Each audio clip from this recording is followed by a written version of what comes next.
যোৰহাট জিলাৰ অগ্ৰণী শিক্ষানুষ্ঠান চেম্পৰ্ট বিদ্যালয়ৰ আজি বাৰ্ষিক খেল সপ্তাহৰ শুভাৰম্ভণি কৰে।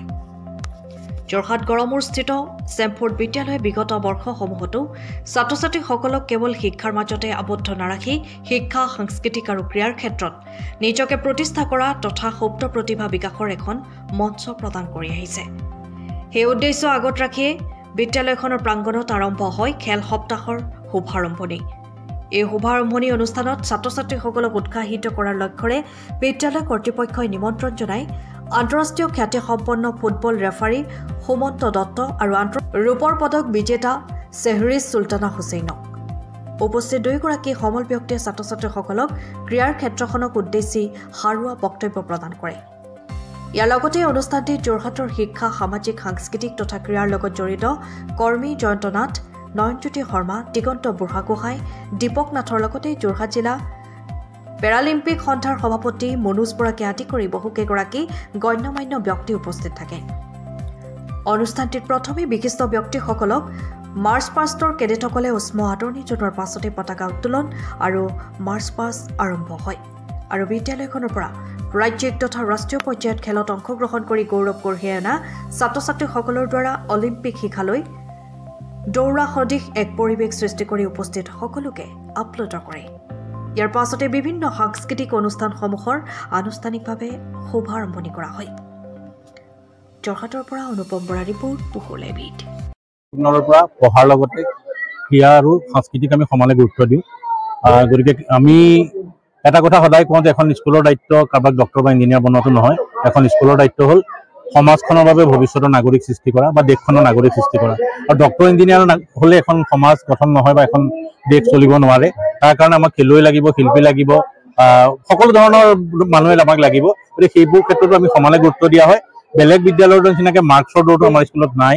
আমাৰ স্কুলত এইটো মাৰ্কছৰ কিন্তু আমি ৰেকৰ্ড কৰিছোঁ মাৰ্কছৰ ক্ষেত্ৰতো যে আমাৰ ষ্টুডেণ্টে 99% পাইছে। কিন্তু আমি কেতিয়াও মাৰ্কছৰ বাবে সিহঁতক দৌৰোৱা নাছিলোঁ বা মাৰ্কছৰ বাবে পঢ়োৱা নাছিলোঁ।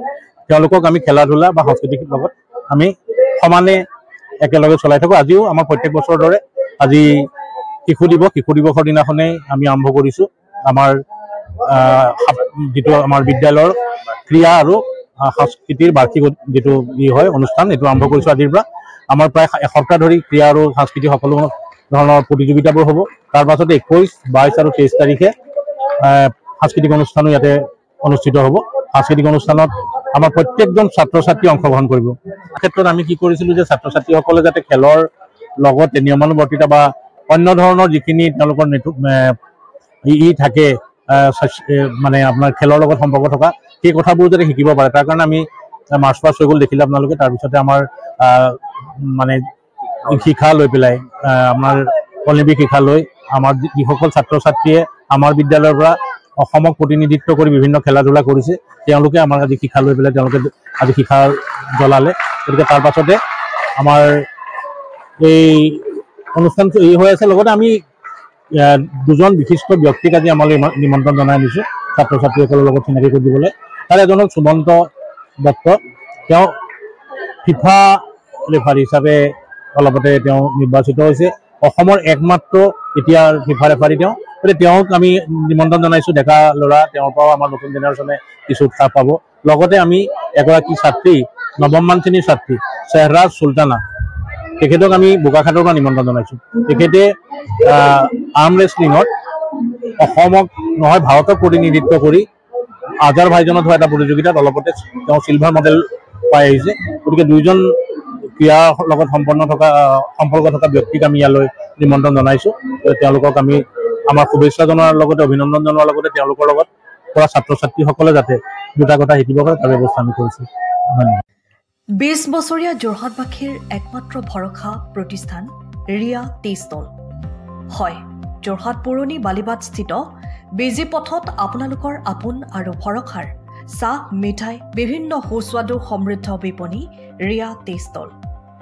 ৰিয়া টি ষ্টলৰ দ্বিতীয়খন সংযোজন ৰিয়া টি ষ্টল ৰাইজৰ বাবে মুকলি। ইয়াত নানান ধৰণৰ বিস্কুট, ব্ৰেড, সুস্বাদু পেষ্ট্ৰি, কেক, চাহ, কফিৰ লগতে বাৰ্থডে কেক উপলব্ধ। লগতে অৰ্ডাৰ মতে যোগান ধৰা হ'ব। তেনেহ'লে পলম নকৰি আহক আপোনালোকৰ প্ৰিয় বিপণী ৰিয়া টি ষ্টললৈ।